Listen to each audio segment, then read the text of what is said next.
Sir কখন আসবে, কখন ব্যবস্থা কি করবে? দেখতেই পাচ্ছ দফায় দফায় এই উত্তেজনার পরিস্থিতি।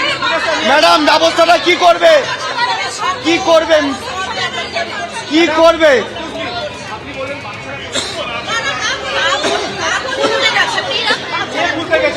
আমাদের সেই সিসিটিভি ফুটেজ কিন্তু দেখান।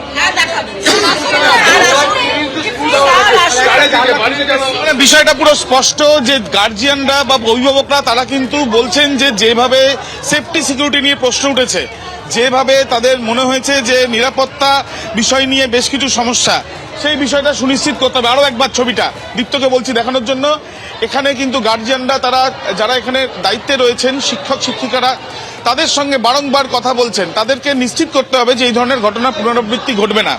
এই ধরনের অবস্থা হলে কেন গার্জিয়ানদের অ্যাম্বুলেন্স জোগাড় করতে হবে? এই ধরনের অবস্থা হলে কেন স্কুলের তরফ থেকে সদর্থক ব্যবস্থা নেওয়া হবে না? আমরা কথা বলছিলাম, প্রথমে স্কুলের তরফ থেকে বলা হলো যে তারা ব্যবস্থা করেছেন, যেই গার্জিয়ানরা জানাচ্ছেন যে তারা অ্যাম্বুলেন্স জোগাড় করেছেন, তখন কিন্তু দেখা গেল যে তাদের বেশ কিছু বক্তব্যে একটা অন্যরকম বক্তব্য তাদের। সব মিলিয়ে দাদা এই যে পরিস্থিতি তৈরি হয়েছে, আপনারা এখন কি চাইছেন? দেখুন, আমরা চাই একটা গার্জেন্স ফোরাম হোক, গার্জেন্স মিটিং। কিন্তু এই অবস্থা চলে তো পঠন পাঠনের পরিবেশও থাকবে না। রিলিজ করতে হবে।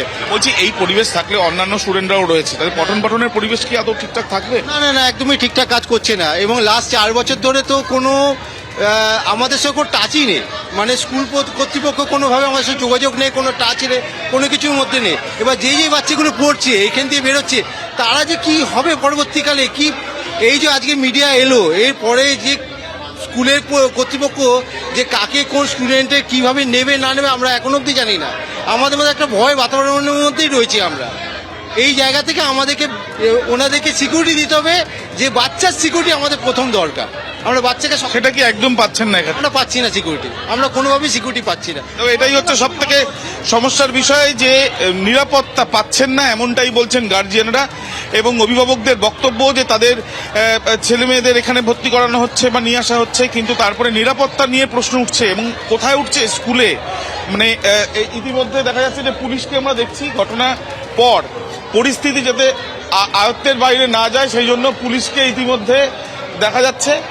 এবং পুলিশের উচ্চতর আধিকারিকরা তারা প্রাথমিকভাবে যেটা মনে করছেন দুর্ঘটনাবশত এই ঘটনা ঘটতে পারে, কিন্তু দুর্ঘটনা ঘটলেও যিনি আহত, যে শিশুটি আহত, তাকে চিকিৎসা চলছে। কিন্তু এই ঘটনাকে কেন্দ্র করে বেশ কিছু প্রশ্ন অভিভাবকদের মনে, যে প্রশ্নের জবাব যেটা দিচ্ছেন শিক্ষকরা বা স্কুল কর্তৃপক্ষ, তাতে কিন্তু খুব একটা বেশি সন্তুষ্ট মনে হচ্ছে না, বা দেখে তাদের বক্তব্যই স্পষ্ট হচ্ছে অভিভাবকদের।